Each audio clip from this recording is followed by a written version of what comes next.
প্রিয় দর্শক, স্বাগত জানাচ্ছি হযরতে আমর ইবনুল আস রাদিয়াল্লাহু তাআলা আনহুর ভূমি মিশরের কায়রো শহর থেকে।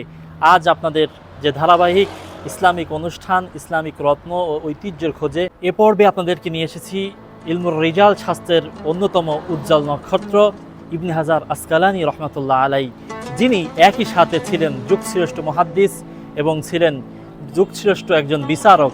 মিশরের জমিনে তাকে 21 বছর বয়সে প্রধান কাজী হিসেবে নিযুক্ত করা হয়। একই সাথে তিনি ইলমুত তারিখের যে জগৎ রয়েছে, তারিখেও তার অসংখ্য অবদান রয়েছে।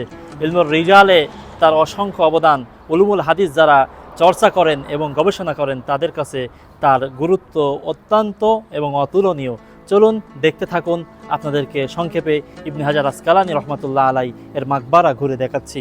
এ মুহূর্তে আপনারা দেখছেন ইবনে হাজার আসকালানী রহমাতুল্লাহ আলাই এর মাকবারার বাহিরের যে দৃশ্য, এটিকে সংস্কার করে বর্তমানে কিছুদিন পূর্বেই সংস্কার করে আধুনিকায়ন করা হয়েছে এবং অ্যারাবিক ক্যালিগ্রাফির মাধ্যমে তারা মাজারের যেই বাহ্যিক সৌন্দর্যকে প্রস্ফুটিত করা হয়েছে। দেখতে থাকুন, সঙ্গে থাকুন, আপনাদেরকে ইবনে হাজার আসকালানী রহমাতুল্লাহ আলাই এর মাকবারার ভিতরে নিয়ে যাচ্ছি। ইতিহাসের পাতায় এমন কিছু মানুষের নাম স্বর্ণ অক্ষরে লিপিবদ্ধ থাকে যারা নিজেরাই জ্ঞানের এক মহা সমুদ্র। ঠিক অনুরূপভাবে জ্ঞানের আকাশে এমন এক উজ্জ্বল নক্ষত্র ছিলেন হাফেজ ইবনে হাজার আসকালানী রহমাতুল্লাহ আলাই, যাকে দুনিয়া চেনে আমিরুল মুমিনিন ফিল হাদিস বা হাদিস শাস্ত্রের সম্রাট হিসেবে। কিন্তু এই উচ্চতায় পৌঁছানোর পথটা মোটেও সহজ ছিল না। মাত্র 4 বছর বয়সে পিতাকে এবং এর আগেই মাতাকে হারিয়ে পরিপূর্ণ এতিম হয়ে পড়েন তিনি। অভিভাবকহীন এক শিশু কিভাবে বিশ্বজয়ী পণ্ডিত হলেন? অবিশ্বাস্য হলেও সত্য, মাত্র 9 বছর বয়সেই তিনি পবিত্র কোরআনুল কারীমের হেফজ সম্পূর্ণ করেন। অত্যন্ত মেধা সম্পূর্ণ হাফেজ ইবনে হাজার আসকালানী তিনি তরুণ বয়সেই মক্কা, মদিনা, সিরিয়া, ইয়েমেন ভ্রমণ করে তৎকালীন শ্রেষ্ঠ মনীষীদের কাছ থেকে জ্ঞান আহরণ করেন। ইবনে হাজার আসকালানী রহমাতুল্লাহ আলাই এর জ্ঞানের গভীরতা পরিমাপ করা অসম্ভব।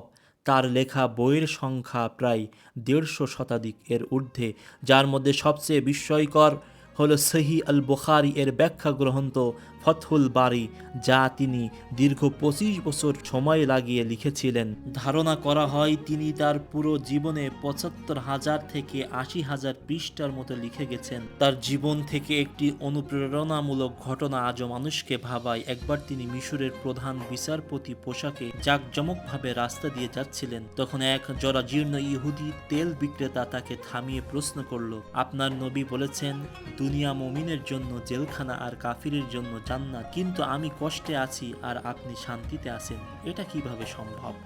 ইবনে হাজার আসকালানী রহমাতুল্লাহ আলাই তখন শান্তভাবে উত্তর দিলেন, পরকালে আল্লাহ তাআলা মুমিনদের জন্য যে নেয়ামত রেখেছেন তার তুলনায় এই দুনিয়ার আরাম হচ্ছে জেলখানার মতো, আর পরকালে তোমার জন্য যে শাস্তি অপেক্ষা করছে তার তুলনায় এই কষ্টকর দুনিয়াও তোমার জন্য জান্নাত স্বরূপ। এই কথা শুনে লোকটি তৎক্ষণাৎ ইসলাম গ্রহণ করে ফেলেন। এই মহান মনীষী কায়রোতে ইন্তেকাল করে। তার জানাজায় তৎকালীন সুলতান থেকে শুরু করে কয়েক লক্ষ মানুষ অংশগ্রহণ করেছিলেন।